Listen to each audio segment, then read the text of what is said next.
मित्रों, पंडित इलाचंद जोशी का साहित्यिक संदर्भ और उनके जीवन से संबंधित बालपन की घटनाएं निरंतर हम लोग सुन रहे हैं। आगे देखिए, रविन्द्रनाथ ठाकुर की कविताओं की चर्चा उन्होंने की और बंकिम चंद्र तथा माइकल मधुसूदन दत्त का अध्ययन जो उन्होंने किया उसके बारे में उनका क्या मत था। पंडित इलाचंद जोशी ने बताया कि इस वर्ष मुझे भाई साहब की कृपा से फलस्वरूप बंगला भाषा का अच्छा ज्ञान हो गया। मैंने बड़ी ही फुर्ती से कुछ ही महीने में भीतर बंगला के प्राचीन और तत्कालीन उपलब्ध विभिन्न पुस्तकें बड़े प्रेम और लगन से पढ़ डाली। संयोग से इसी वर्ष सन 1913 में रविन्द्रनाथ ठाकुर को नोबेल पुरस्कार प्राप्त हुआ। प्रायः पत्र पत्रिकाओं में इस बात की बड़ी विशद चर्चा रही और टैगोर नाम की गूंज सब समय मेरे कानों में गुदगुदाने लगी। रविन्द्रनाथ का यह कविता संग्रह बंगला में पहले ही प्रकाशित हो चुका था। पुरस्कार अंग्रेजी में अनुवादित पुस्तक गीतांजलि को मिला। उसमें बंगला कविताओं से कुछ ही कविताओं को लिया गया था, शेष उनके अन्य कविता संग्रहों के कविताओं के अनुवाद थे। हिंदी में ही गीतांजलि की कुछ कविताएं अनुवाद होकर प्रकाशित हो रही हैं।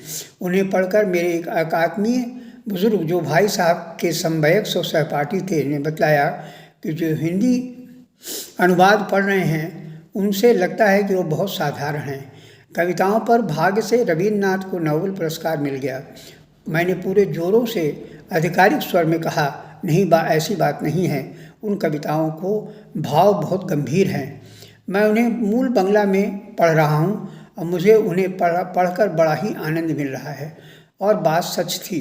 मुझे आश्चर्य इस बात का हो रहा है कि बंगला गीतांजलि की कविताएं पढ़ने पर उस उम्र में भी मुझे किसी कठिनाई का अनुभव नहीं हुआ और कविता के भाव सहज ही मेरे मन पर बूंद बूंद टपकते हुए मन पर सहज ही समाते जा रहे थे। उन कविताओं और गीतों से टपकने वाला निगूढ़ आध्यात्मिक रस मेरे मन की आनंद के साथ साथ बड़ी शांति और विश्रांति देता था।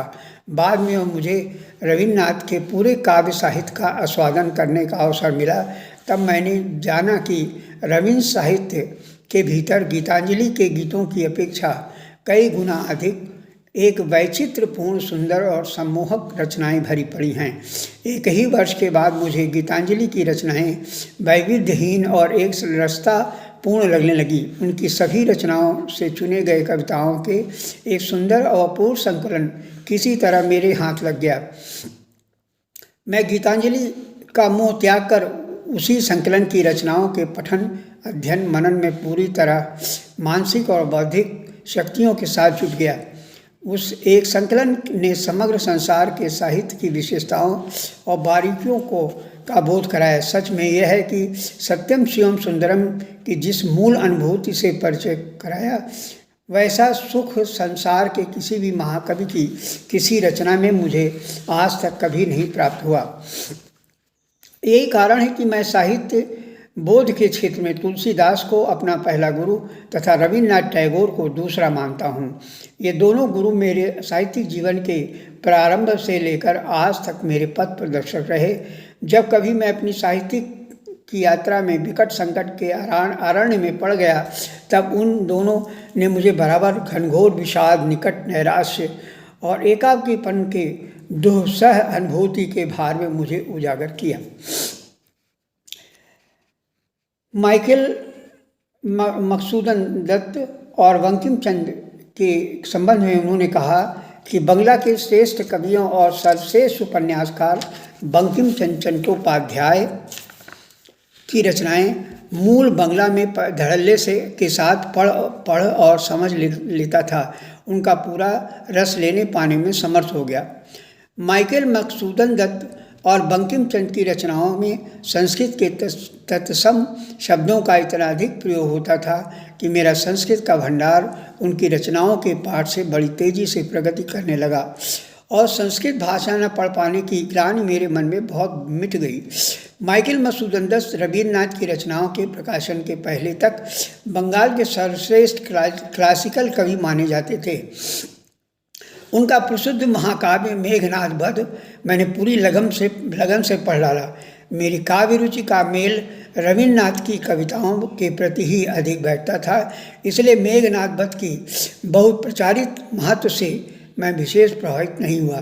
किंतु जैसा मैं कह चुका हूँ कि उस महाकाव्य के भीतर आए हुए कठिन संस्कृत शब्दों का ज्ञान प्राप्त हो जाने पर संस्कृत शिक्षा की दिशा में मैंने काफ़ी प्रगति की। माइकल को उक्त महाकाव्य लिखने से पहले संस्कृत भाषा का ज्ञान नहीं के बराबर कहा जाता है कि पृथ्वी शब्द भी शुद्ध नहीं लिख पाते थे और पृथ्वी कहाँ से पृथ्वी लिखते थे, पर बाद में उन्हें न जाने कैसे ये गंभीर प्रेरणा प्राप्त हुई और परिणाम स्वरूप मेघनाद वध का प्रकाशन हुआ। उसके प्रकाशित होते ही बंगला साहित्य संसार में तहलका मच गया और आज तक उनकी ख्याति और महत्व वैसा ही बना हुआ है। तो मैं कह रहा था कि उक्त काव्य में माइकल के ऐसे भारी भरकम शब्दों का प्रयोग किया है जो आपको किसी प्राचीन संस्कृत काव्य में भी नहीं मिलेगा। और तो और प्राचीन संस्कृत कोशों में भी उनमें से बहुत शब्दों का अर्थ नहीं दिया गया है। बहुत खोज के बाद संस्कृत विद्वानों के उलटने पलटने पर मेरे आगे दंभोली शब्द का अर्थ खुला। इसका अर्थ होता है यज्ञ, इसका अर्थ होता है वज्र। इंद्र को वज्र फेंकने वाला कहा जाता है, इसलिए इंद्र को दंभोली निक्षेपी कहा जाता है। मुझे इस समय इसी तरह के बहुत शब्द हैं जो याद नहीं आ रहे हैं, देखने को मिले। तुलसीदास की रामचरितमानस से अच्छा परिचय हो जाने के बाद ही मैंने मेघनाद वध पढ़ना प्रारंभ किया। इसलिए जब मैंने इस काव्य को देखा कि राम का निरादर किया गया है और रावण को एक श्रेष्ठ धीरोदात्त नायक के रूप में चित्रित करके उसे महात्मा तक कहा गया है, तो मेरे बाल संस्कारों को इस बात को बहुत धक्का लगा। फिर भी मैंने कवि की ही दृष्टि से उसे पढ़कर पूरा किया। उसमें वीर रस की प्रधानता मैंने पाई। उन दिनों हिंदी कवि भूषण की शिवा बावनी मैंने समवैसी हिंदी प्रेमियों में विशेष चर्चा का विषय बनी हुई थी। मैं बड़े प्रेम से भूषण के इस काव्य को कई बार दोहराकर पढ़ चुका था और उसमें कई कवित्व, सवैये और छप्पे मैंने कंठस्थ कर लिए थे। श्रृंगार रस से अधिक मैं वीर रस का ही महत्व अधिक मानने लगा था।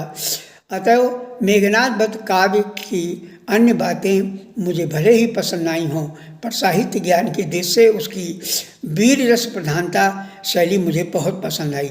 संक्षेप में इस समय इतना ही कहना चाहता हूँ कि मेघनाद वध काव्य संस्कृत भाषा सीखने की मेरी आद्य लालसा पूर्ति की दिशा में मेरे लिए बड़ा वरदान सिद्ध हुआ।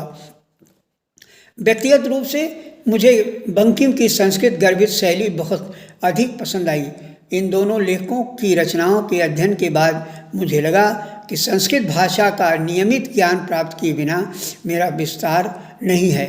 मुझे लगा कि यदि कायदे से हिंदी लेखक बनना है तो मुझे संस्कृत भाषा सीखना अनिवार्य है। मित्रों, देखिए, पंडित लीलाचंद जोशी का जो बाल मन था वो अध्ययन के लिए बड़ा लालायित था और वो ढूंढ कर अच्छे कवियों की रचनाओं को पढ़ना, संस्कृत के शब्दों को एकत्र करना और उसका उन पर साधिकार, उन पर व्याख्या देखना, ये उनका कर्तव्य हो गया था। मैं अपने सारे मित्रों से और उनके बच्चों से भी ये अनुरोध करूँगा कि वो गहन अध्ययन करें। जब भी वो अपनी पढ़ाई के दौरान करें, सब्जेक्ट से संबंधित करें, तो उसके बाद भी वो अलग से अन्य किताबों को जो भारतीय साहित्य के इतिहास में अमर हैं, उन किताबों को भी पढ़ना उचित होगा।